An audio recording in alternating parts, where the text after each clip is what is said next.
Sir আপনাকে অনেকেই ভাবতে শুরু করেছে, অনেকেই বলতে শুরু করেছে আপনি হচ্ছেন বিসিবি প্রেসিডেন্টের ওই পদের জন্য যোগ্য বা যথার্থ, উপযুক্ত। আপনি এটা নিশ্চয়ই সোশ্যাল মিডিয়াতেও দেখেছেন। আপনার প্রতিক্রিয়া কি? না, দেখেছি আমি।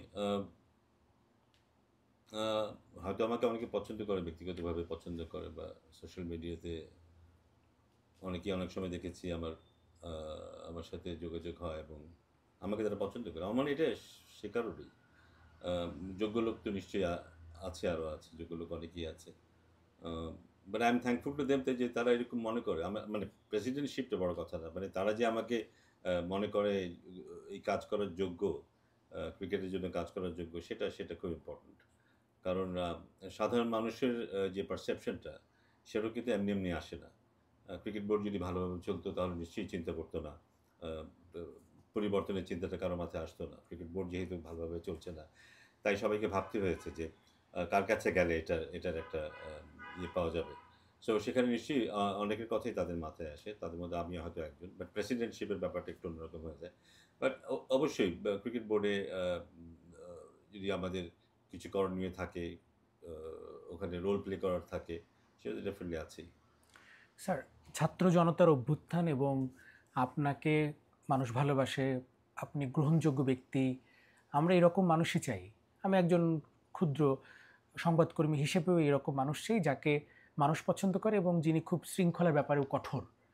বা বিসিবিটাকে যেমন আপনার কথাতেই ২৪ ঘন্টার মধ্যেই বা ২ দিন ৩ দিনের মধ্যেই বিসিবিকে একটা নির্ধারিত বা নির্দিষ্ট একটা নিয়মের মধ্যে আনা সম্ভব। এজন্যই তো মানুষের প্রত্যাশাটা বেড়েছে। আপনি কি দায়িত্ব দেওয়া হলে আপনি কি দায়িত্ব নেবেন? সেটা সেটা নির্ভর করবে আ আ কি অবস্থায় সেই দায়িত্বটা আ নিতে হবে। কারণ পারিপার্শ্বিক ব্যাপারগুলো আছে। কারা থাকছে এই বোর্ডে। আমি আসলেই আ কাজটা করতে পারবো কিনা। কারণ একা কাজ করার ব্যাপার না কিন্তু। ক্রিকেট বোর্ড চালানো কিন্তু একজনের ব্যাপার না। যদিও এতদিন ১ জন বা ২ জনে চালিয়েছিল। সে কারণেই বোধহয় এই ভরাডুবি। সবাইকে নিয়েই কিন্তু চলতে হয় এবং সেখানে পুরো দলটা কি, পুরো টিমটা কি সেটা খুব গুরুত্বপূর্ণ।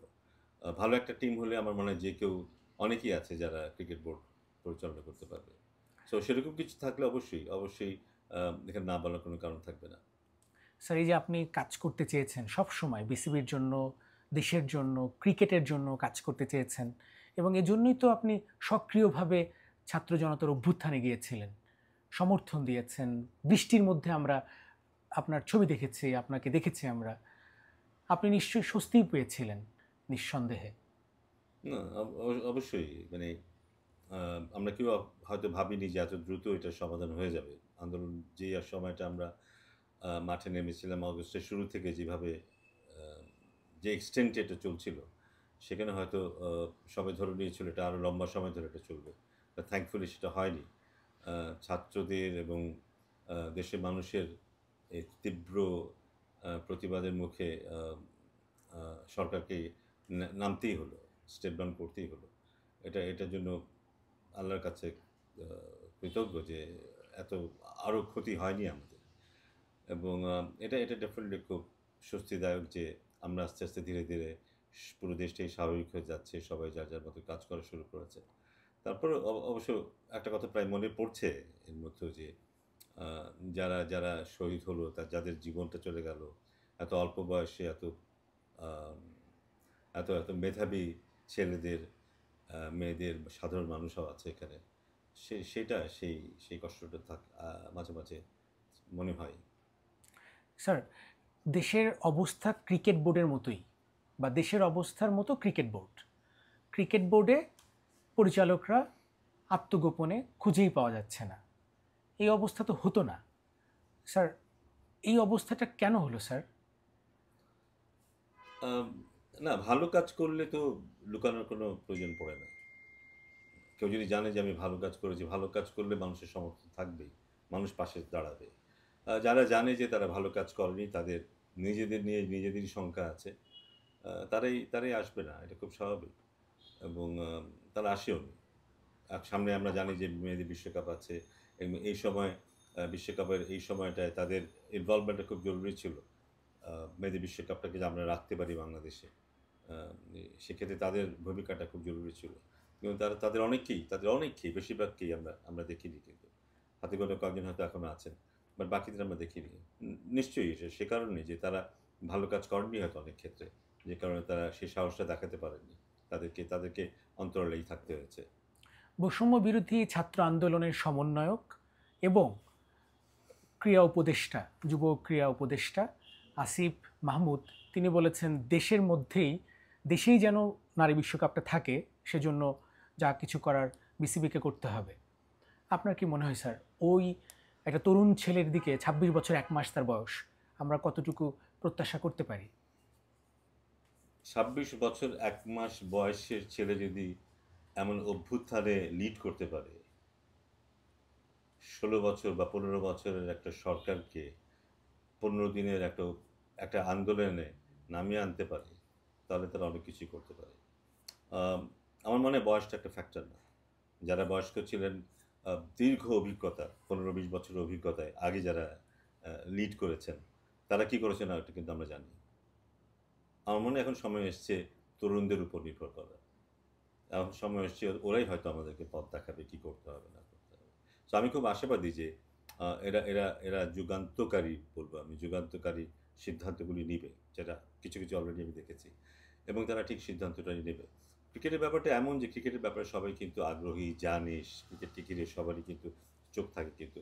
এবং আমাদের উপদেষ্টাও এর বাইরের কেউ না কিন্তু। ক্রিকেটকে ঘিরে তারও নিশ্চয়ই আছে। আজকের কথা বলছি না, আমি তার আগের কথা বলছি। সে যখন আরো নিচু ক্লাসের ছাত্র ছিল, সেই থেকেই হয়তো তার ক্রিকেট ব্যাপারে আগ্রহ আছে এবং ফলো করছে সে জানে কোথায় কি হচ্ছে না হচ্ছে। বাট এখন আরো সুযোগ হয়েছে আরো ভালোভাবে জানার, ভেতরে ঢোকার এবং এখান থেকে উত্তরণটা কিভাবে হতে পারে সেভাবে চিন্তাভাবনা করার। আমি শিওর যে তারা বা সে আ ভা ঠিক সিদ্ধ ঠিক সিদ্ধান্তটাই নেবে। স্যার, আমাদের চ্যালেঞ্জ তো এখন নারী ওয়ার্ল্ড কাপটাকে দেশের মধ্যে রাখা।